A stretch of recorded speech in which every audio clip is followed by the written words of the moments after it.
விண்வெளியில் உள்ள சூரிய எரிசக்தியை பூமிக்கு கொண்டு வந்து பயன்படுத்த முடியும் என முன்னாள் குடியரசுத் தலைவர் அப்துல் கலாம் தெரிவித்துள்ளார். சென்னை அண்ணா பல்கலைக்கழகத்தில் தேசிய லேசர் தொழில்நுட்ப கருத்தரங்கை துவக்கி வைத்த அவர், பருவநிலை மாற்றம் காரணமாக பூமியில் கிடைக்கும் சூரிய எரிசக்தியை 8 மணி நேரம் மட்டுமே பெற முடியும் என்று கூறியுள்ளார். விண்வெளியில் 24 மணி நேரமும் சூரிய ஒளி கிடைப்பதால் அங்கேயே எரிசக்தியை உற்பத்தி செய்து அதனை லேசர் மற்றும் நேனோ தொழில்நுட்பம் மூலம் பூமிக்கு கொண்டு வந்து பயன்படுத்த முடியும் என்றும் அவர் தெரிவித்தார். In case of a surface-based solar power plant, the panels can be collect solar power for only 6 to 8 hours a day.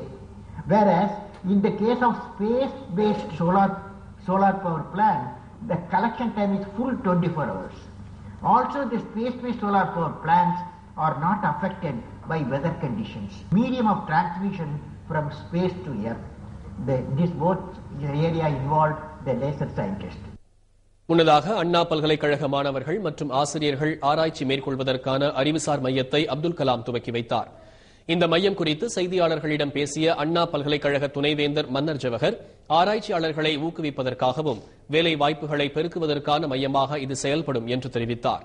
ஏற்கனவே 65 பேர் இந்த மையம் மூலமாக வேலைவாய்ப்பை பெற்றிருப்பதாகவும் வரும் ஆண்டுகளில் இதன் எண்ணிக்கை அதிகரிக்கும் என்றும் மன்னர் ஜவஹர் கூறியுள்ளார்.